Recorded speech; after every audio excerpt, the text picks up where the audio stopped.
Alright, welcome back to the Fight Talk. Today I'm joined again by Rahim. How you doing, bro? I'm fantastic, but you gotta tell me your name. Krish. Krish, so from now on, it's Krish at the Fight Talk.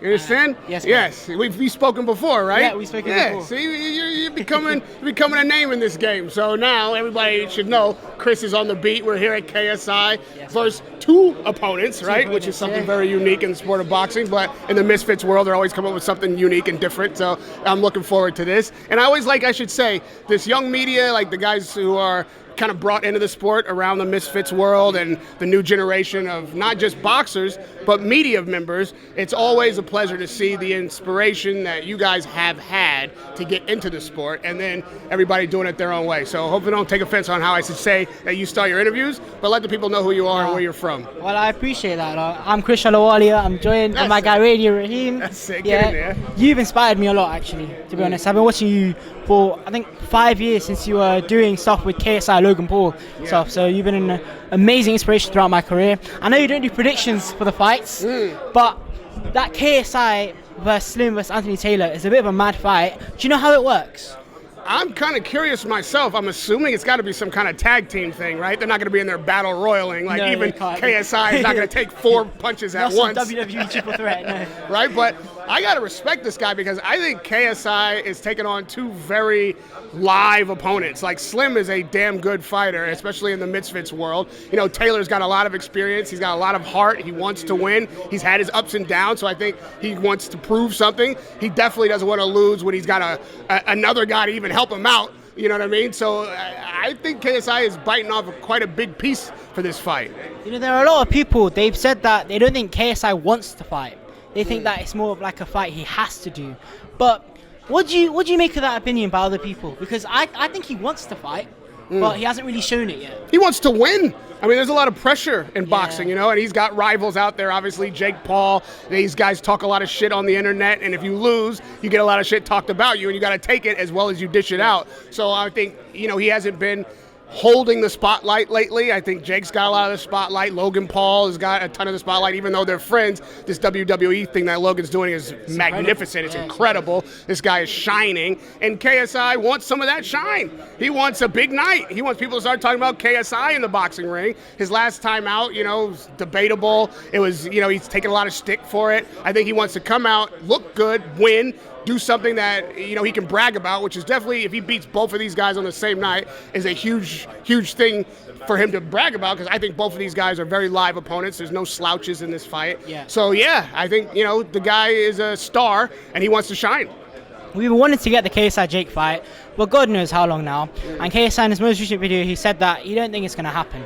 Now, if that doesn't happen, what do you think KSI's end goal is? Because he's had the Tommy Fury fight. Does he go for the rematch, or is his own goal?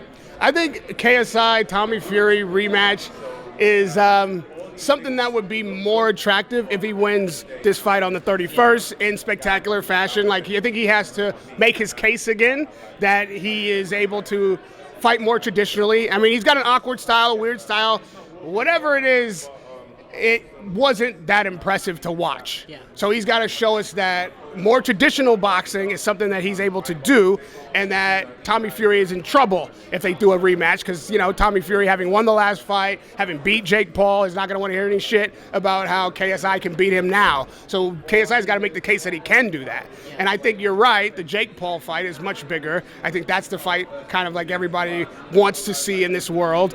And it's going to be elusive, because Jake is, to be honest, on a bigger stage right now. He's got, you know, a Netflix fight, and potentially, if this Tyson fight happens, that's going to be like global attention. So it's true that KSI needs Jake more than Jake needs KSI in the boxing ring right now, and that's a tough spot to be in when you're the one who's trying to make the fight. I completely agree. And you know what, speaking of the the Jake Paul vs Mike Tyson fight, it's scheduled for November 15th. I think it might happen. Are you for that fight or against it? As a professional boxing purist, what do you make of that fight? Because I know a lot of people do not like that fight. I would have liked the fight to remain an exhibition. I am more interested in everybody having a good time, it being entertaining, and everybody walking out of the ring in one piece and still very healthy. I would be lying if I would say I wasn't concerned about Mike Tyson's well-being, especially now we've had some medical emergency and now we've got to delay the fight for medical reasons. It's because he's an older guy. It doesn't matter how hard he punches or whether or not he even wins. I just don't want him to sustain unnecessary damage. And this fight doesn't prove anything. I don't need Jake Paul to win. I don't need Mike Tyson to win, but it would be a fun night. Like, I'm all for guys making money. I'm all for guys giving an entertaining night for the fans. And I'm also, more than both of those other things, all for everybody going home healthy and having no serious injuries sustained during battle. And so for me, an exhibition gives more room to create an environment and make rules that make sure that at least help to safeguard against these guys getting hurt. I just don't want either one of these guys to get hurt. So it doesn't appear that it's going to be an exhibition. If it's going to be, proper commission rules, it's going to be a bit tougher to protect the fighters. And so, I just hope nobody gets hurt, and I expect it to be a very, very entertaining night either way. I completely agree. I think we need to protect the healthcare of these fighters. If it was exhibition, I'd be more for it. But since it's a more professional fight now, I don't think the fight should continue. In fact, I think Jake Paul should scrap that fight and go for someone else. And I think he's going to lose either way. Because in my opinion, if he loses the fight, that's a loss. But if he wins the fight, the amount of hate he's going to get for it, for beating up Mike Tyson, is already a loss. And the money, I don't think it's going to make up for it, because he's got enough of the money right now. I don't think the money's going to make up all of the hate he's going to get. Do you agree with that? Do I agree with what you just said? Yeah. That's your opinion. I told you what my opinion was just a moment ago, I think, to your point, it's a tough fight to win fans with. Yeah. Because if you hurt Mike Tyson, they'll never forgive you. If you beat if Mike Tyson beats you, they'll never stop trolling you. So yeah, but at the same time, the amount of money that these guys are gonna make, and again, I hope nobody gets hurt. If it's really entertaining, then who loses really? Nobody, right? Yeah. So he's making a gamble. He's taking a gamble to say that this is gonna be better than it will be bad. And it's up to him and Mike to make that true. Again, that's why I would like an exhibition, so that there's less necessity for guys to go out and really try to hurt each other. Because if it's a legitimate sanctioned boxing match, to be fair, they shouldn't be pulling punches. There shouldn't be any kind of rules to protect the fighters. It should be a professional fight where both guys are trying to knock each other the fuck out. And yes, I get that is where the entertainment lies, but in this particular setup, I would prefer that both guys go in there conscious that, compared to Mike Tyson, Jake Paul is a complete novice. And if Mike Tyson were to be able to hit him with a classic kind of prime Mike Tyson fight, he's going to hurt Jake Paul. At the same time, Mike Tyson's damn near 60 years old. And Jake Paul is no slouch. He is able to fight. He's got a heavy shot. He's training at a heavier weight. He's going to come in there, and if he's trying to knock Mike's head off, he hits a 60-year-old man with a clean shot, he might hurt Mike Tyson. And I don't want either one of those things to happen. So I'm hoping that on the night, neither one of those things happen, yet we still get a competitive, entertaining, great night of boxing that everybody will feel good about when it's over. And I appreciate that a lot. Last time we ended the interview with final words, you said boxing never dies. Yes. Yep. What are your final words for this interview? Do you have anything different?